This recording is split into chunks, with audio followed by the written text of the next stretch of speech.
Hello, Aaron Kubitz, personal trainer at Functional Aesthetics EC.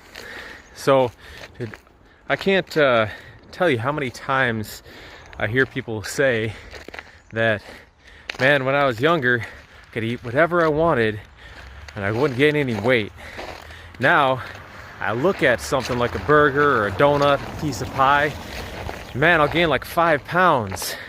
And obviously we know this is an exaggeration because you can't gain more weight than is actually in the food that you're eating from eating that food.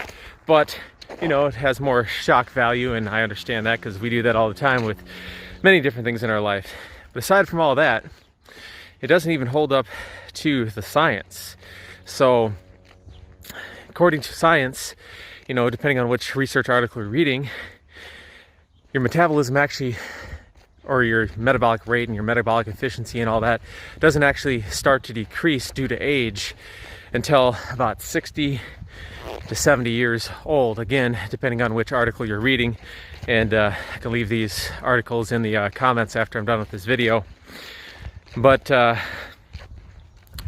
lot of times, I think one of the reasons why is that we stop doing a lot of the things that we did when we were younger. We stop, you know, playing sports. We stop going out, hanging out with friends, doing, you know, rowdy things or whatever. You know, we're caught up in, you know, climbing the career ladder, taking care of kids, not getting enough sleep at night, all these different things like that. And the cumulative stress over the years tends to build up and contribute to that. Now, some of you might be saying, well, you know, I was never an athlete, you know, when I was younger and stuff. So how does that apply to me? Well, it still applies because when you're younger and, you know, before 20 years old or whatever, you're still growing, you're still adding more muscle mass, you're still getting, having different things developing in your body, which all require a lot of energy to do that. But according to research, by the time you're about 30 years old, you're going to lose about 3 to 8% of your muscle mass per year after age 30.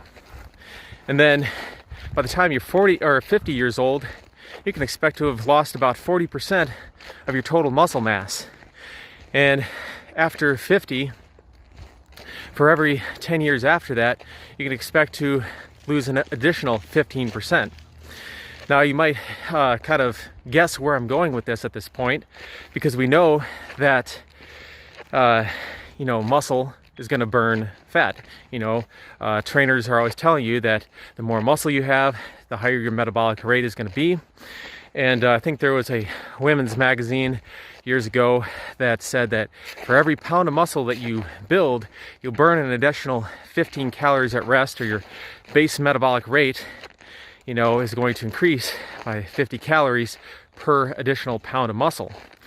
Now, that was actually later on found out to not be true. It's actually more like 7 to 10 calories per pound of muscle. Otherwise, it'd be really hard for professional athletes, especially larger ones who play in the NFL, to actually maintain their weight, given all the activity that they're doing, if you're burning 50 calories per pound of muscle just sitting around. But be that as it may, let's go back to the point about losing 40% of your muscle mass by the time you get to 50. So let's take a 180-pound guy, right? So this 180-pound guy, let's say he has 160 pounds of lean mass. If you take 40% of that, that's, I don't know, roughly 60-some pounds, right? 64 pounds, I think it was when I calculated it out. And now let's go back to the how many calories you're going to burn per pound, right? So since I don't like math, we're going to use 10, the higher number, and we'll multiply that by our 64. So that's 640 calories per day extra. It's almost like you're eating 640 more calories per day doing nothing, right? So when you're younger, you had that extra muscle that was burning that extra 640 calories. Now, at 50 years old, that's 640 calories.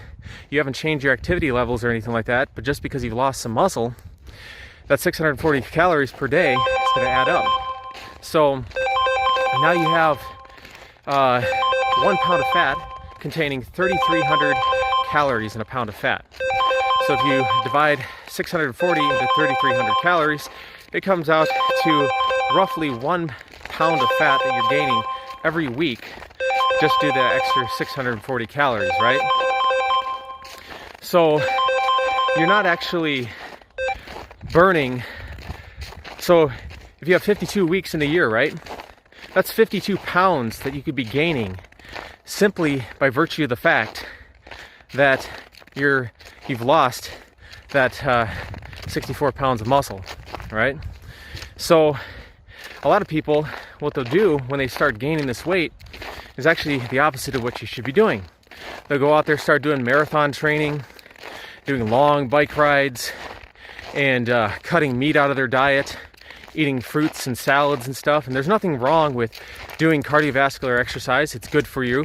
It's good for your heart, your brain, a lot of other things. Fruits and vegetables are good for you as well. But as I talked about in some other posts, as you get older, your efficiency of digesting food actually gets worse as well. So you don't need less protein, you need more protein. And as I talked about in the video, you want to be getting about 1 gram of protein per pound of lean body mass. So if you're that 160 pound or that 180 pound guy with 160 pounds of lean mass, that's 160 grams of protein, right? That doesn't mean that you need to be eating 160 grams of protein a day, because quite frankly, if you have weight to lose, your hormones, if they're working properly, are not going to make you want to eat 160 grams. That's almost like 20 grams of, or 20 cans of tuna a day, right? And that's the beauty of, instead of focusing on the calories, focusing on what you eat. Because if you are eating more protein, it's going to naturally cause you to eat less. So instead, what I want you to do is take that protein, right? Divide that into 3 to 6 meals a day, depending on how big you are. So if you're like a bigger person, you're a 200 pound or 200 plus pound man or something like that, then you go towards the higher end.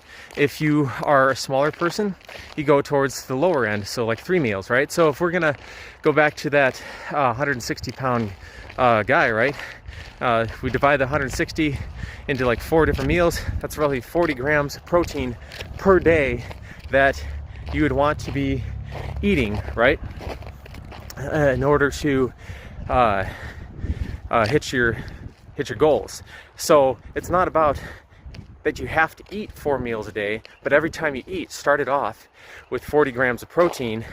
And then if you want to refer back to that other video I shot on this, you can hear the particulars of all the other calories, the fats and the carbs and stuff like that. But by focusing on the protein, you're going to take care of a lot of that without even trying. So then the other thing that I want to point out is you also want to be, instead of doing the cardio, have the focus of your training on actually trying to do things that are going to build muscle. So focusing on your strength and focusing on lifting weights, right? And I recommend starting out with doing something that you can lift, between 10 to 15 times before you fatigue or you run out of gas, right? You don't want to go super heavy right away because your joints and your ligaments aren't used to it yet. But you do want to be focusing on, instead of, lifting like 5-pound dumbbells like you're, quotes, trying to tone, you want to be focusing on actually trying to get stronger over time. And that's going to progressively, you'll be adding more weight to the bar and stuff like that, but you want to be focusing on compound lifts.